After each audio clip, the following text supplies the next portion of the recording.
Hello and welcome back! This is my second video of my Top 100 series. Today we are going to go through number 90 through number 81.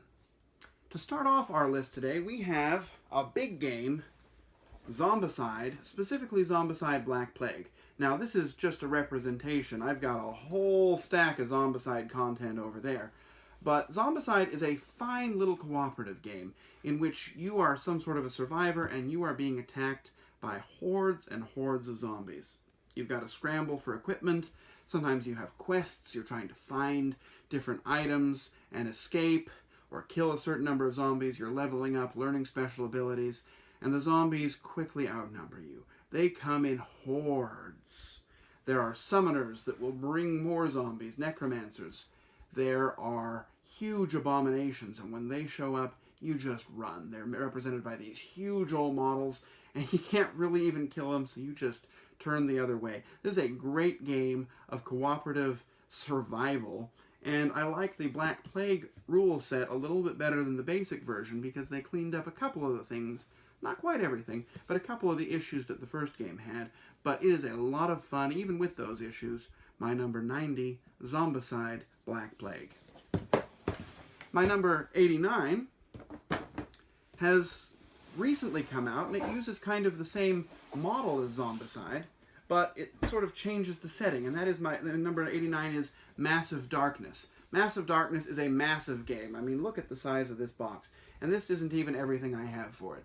You are a team of adventurers, and you are exploring a dungeon, and you're hiding in the shadows, trying to lure monsters out of their places of seclusion, trying to sneak by them, kill them, and find lots and lots of treasure. There are lots of different monsters, lots of different treasures you can find, a bunch of different heroes with special abilities. It takes the Zombicide base system and it refines it and it makes it something simpler and more elegant and so much fun to play. My number 89, Massive Darkness. Let me set this down here. My number 88 is a large game too, but I'm cheating and showing you just a small box. This is Mage Wars. Now, Mage Wars, there's really two versions. There's base Mage Wars, and there's Mage Wars Academy. And I have to say, I like basic Mage Wars, they call it Arena, a little bit better. You've got this large arena, and you've got a bunch of different mages, and you're just going in, and you're summoning things and trying to kill each other. It's mage versus mage combat. It used to be much higher on my list. It used to be, I think, around number 6 even. But I just don't play it as much. It's a very complicated rule set because, unlike some games where you give people a deck of cards, here your entire deck is in a binder. And so if you were to hand this binder to somebody, they'd have to really spend a lot of time reading it through. But it has a very interesting system where you've got every card in your arsenal always at your fingertips. And you're trying to use your own special abilities and cast amazing spells, and it's just a lot of fun to play. I wish it were a little easier to teach, and I wish I got to play it a little bit more. In that case, it would be a little bit higher on my list, but I really do enjoy Mage Wars. My number 87 is a heavy, dry Euro game with a terrible rule book and some pretty cheap, chintzy components.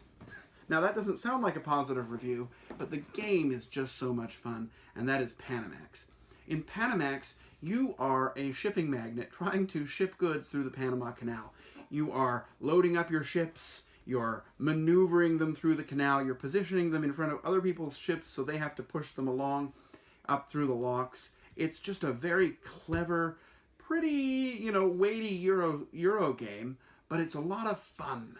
And you've got 2 sets of money you're managing. You're managing your own personal income, which is your score, but you're also managing the company income. And if you don't do too well with company income, well, sometimes you've got to foot the bill. But Panamax is just a fine collection of mechanisms that works really well together after you can get through a sort of a subpar rule book. And it's got some, again, pretty chintzy components. Unfortunately, Stronghold Games doesn't always do the best on component quality, but in terms of being a great game, Panamax certainly is. My number 86 is another one where I'm representing it. It's a very big box, but I happen to have this small expansion to it that I could show you instead of getting the big box down, and that is Archipelago. Now, Archipelago is a Euro-style game, and you're trading, and you're expanding, and you're abusing natives, which isn't a good thing. But the interesting thing in Archipelago is everybody has a different end game condition, and you only know what some of the end game conditions are, and other people don't. And so you're kind of always watching to think, will the game end now? Or I hope they're not going to do that because that's going to interfere with my plans. And you've got lots of different ways to score, and it's possible that if you're too bad to the natives, they riot and kill everybody. And it's not funny, but I'm laughing because that's all you can do about that. But and then, of course, nobody wins. But it's just a really interesting game. Lots of very clever mechanisms that work together really well. One of the better exploration-style games. My number 86, Archipelago. Next on the list is a brand new game. In fact, I just got this game. But I played it a few times, and I fell in love with it. This game is Clans of Caledonia. Oops. You see, I've got a fancy sleeve on it. In this game, you're one of several Scottish clans, and you are expanding your empire. You're building different good production. You can produce cheese. You can specialize in bread. You can make a bunch of whiskey. And you can sort of trade and buy and sell. They've got this really dynamic market in the game that goes up and down all the time. You're trying to fulfill contracts, import certain kinds of goods, and each clan has a great special ability. I mean, they don't sound that exciting, but in the game itself, you've got this instant specialization, and everyone's doing something different. The game is super clean. It's very easy to play. Once you understand the rules, there's not a whole lot of quibbling, not a whole lot of, okay, what does this do? You're given something to focus on, and you do it the best you can, and you try and get the most money. It's only marred by one thing, and that is that the box is so small and there's so much content inside. But Clans of Caledonia is a game that I've just discovered, and I hope to be able to play it lots and lots more. That is my number 85, Clans of Caledonia. My number 84 is another newer game, and this is Manhattan Project Energy Empire. Now, Manhattan Project, of course, was a game about building nuclear bombs. This game is not about building nuclear bombs and has very little to do with Manhattan Project, actually. In this game, you are trying to develop different kinds of energy production. You can specialize in oil or in nuclear power. You can build sort of clean energy, hydroelectric or green wind-powered plants. And you're trying to get the most points and invest in by investing in different technologies. And it's just very clever. You've got a little bit of dice rolling, which is really a lot of fun. You can build the different kinds of energy you're going to power. And it's just all about building your own energy empire. And everyone starts with sort of their own special ability, which is really fun.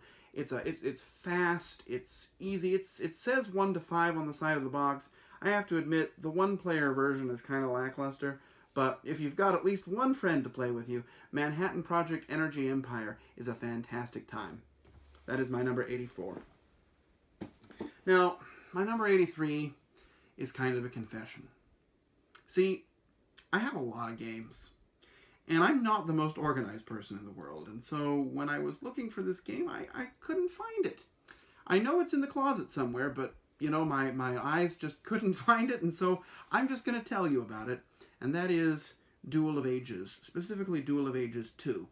Duel of Ages is a game that sets two teams of different people from across time. You can have Annie Oakley and a telekinetic alien fighting against a gangster from the 1930s and who's partnered with Genghis Khan.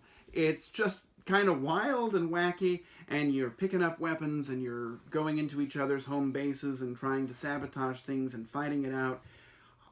It is a fun game.